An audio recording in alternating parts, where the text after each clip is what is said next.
Okay, let's go ahead and do this.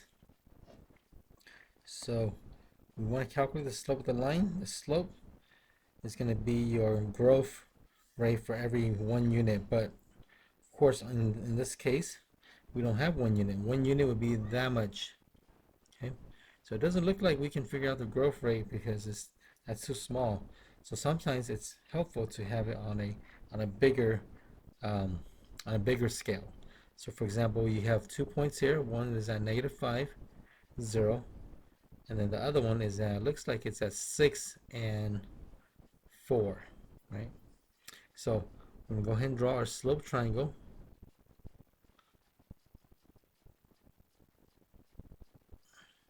Okay, so now we're going to go ahead and write down our change in y over the change in x. So our change in y is just basically the vertical distance. So that's going to be 4 units, because if you count this right here, and that is equivalent to right here all the way up to 4.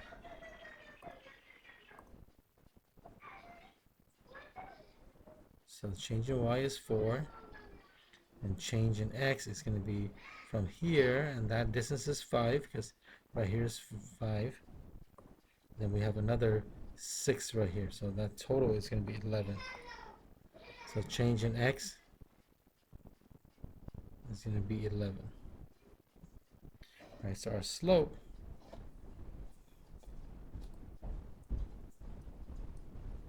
is the change in y over the change in x, which is 4 over 11. Okay. Okay, which equation below has no solution? Well, to find out if it has no solution, you guys start trying to solve it.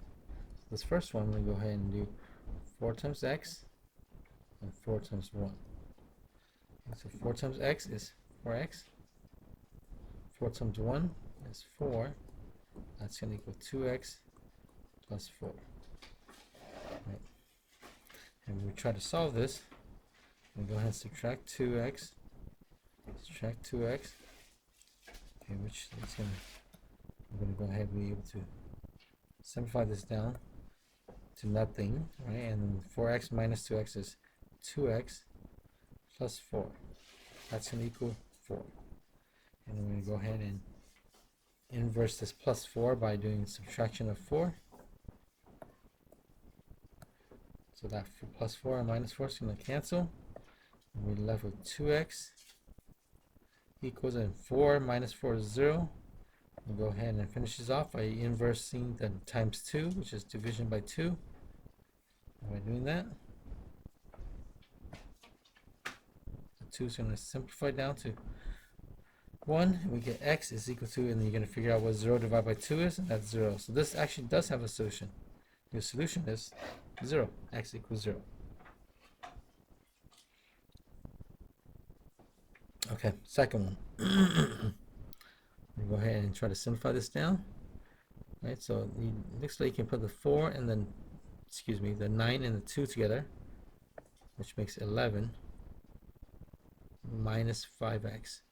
Let's copy the rest. Equals 4 minus 5x. Ooh, you see something funny? That there's 2 of the same minus 5x. So let's go ahead and proceed.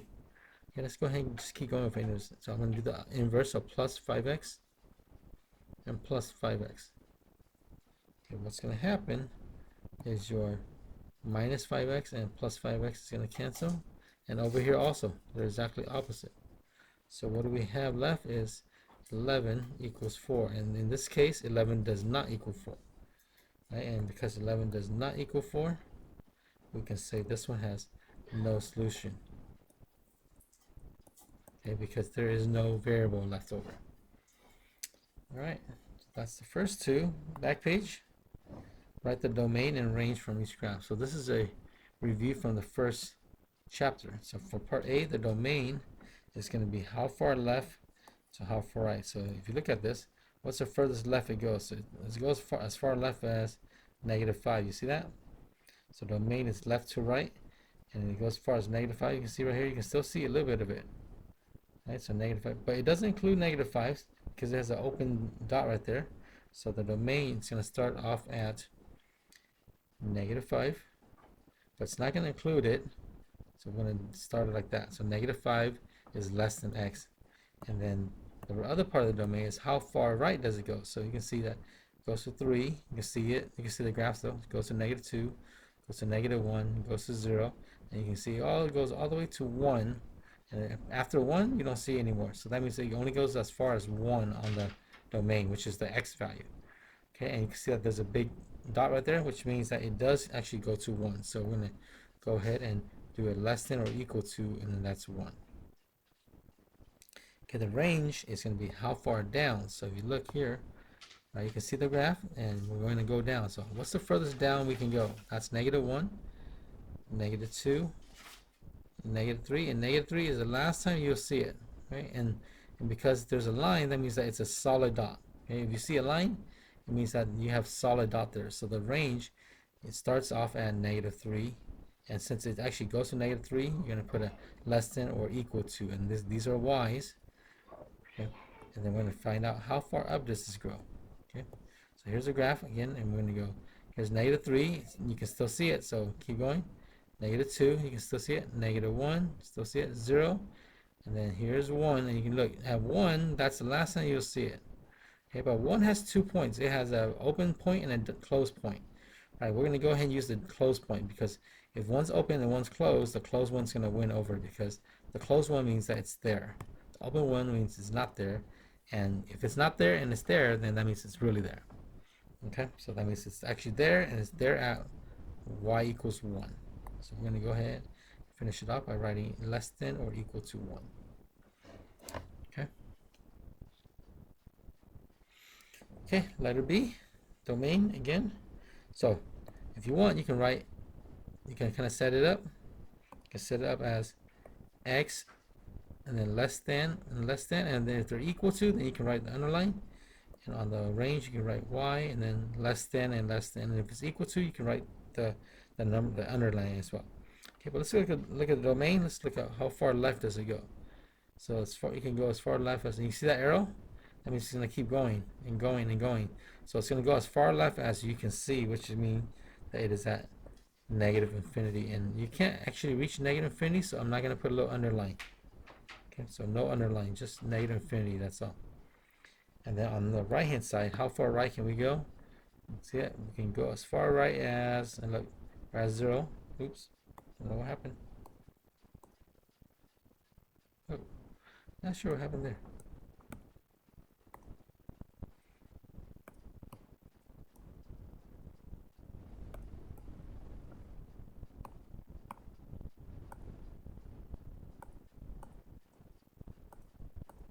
Let me fix this.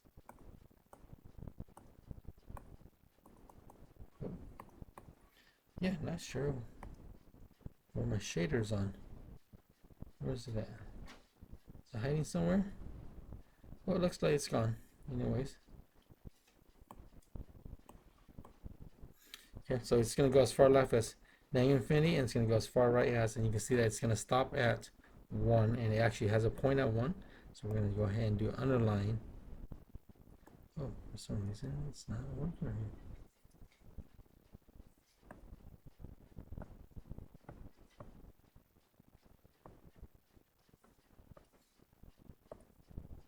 Underline at 1.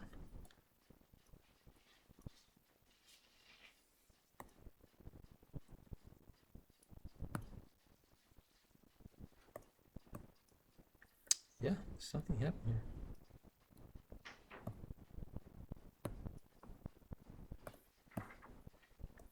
Okay, well, actually, we'll just talk about it then. Let's see.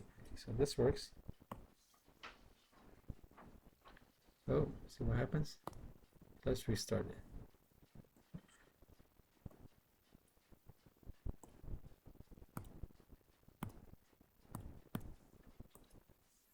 All right. Okay, so let's go ahead and finish this up. So again, we had the x right here, less than -infinity. This is, sorry, my program crash, and then it's going to go as far right as right here. It's going to go as far right as 1, and it's going to count the 1. So we're going to go ahead and write down less than or equal to 1. The range, again, if you set it up with a y, less than, and let's look how far down does it go, because we want to start with least to greatest. So the furthest down it goes is, looks right, so look, right now we're at 3, 2, 1, and then we're at 0, and it doesn't go below 0. Right, so it's going to include 0 as well, so we're going to put underline and 0. Okay, and look at how far up it goes. Right, so let's look. So we're at -2, -1, 0, 1, 2, and it's going to keep going 3, 4, 5, and it's the arrow. And it's going to keep going to infinity on the way up. And since it's infinity, we can't get there, so we're going to just write it as infinity, no underline or whatnot. Okay. Okay, number 21, calculate the output for the function when given input. If there's no output possible for the given input, explain why not. All right, what this is saying is we need to put a 1 into the x. So we're going to put a 1 there and 1 there. Okay, so let's rewrite this. So we have f, then instead of x, right? So let me just copy this down again. So f of x equals x over x minus 1. So what we're saying is we're going to put a 1 in place of the x, which means all the x's have 1s. Okay, so f of 1 equals 1 over 1 minus 1. Okay, and 1 over 1 minus 1 is 0, and 1 divided by 0, this is undefined, right? So basically there is no possible output. Okay, explain why not. Right, so the answer is undefined, and then you can say this is because it's divided by 0, and you can try that on your calculator as well. All right, we'll call it a wrap.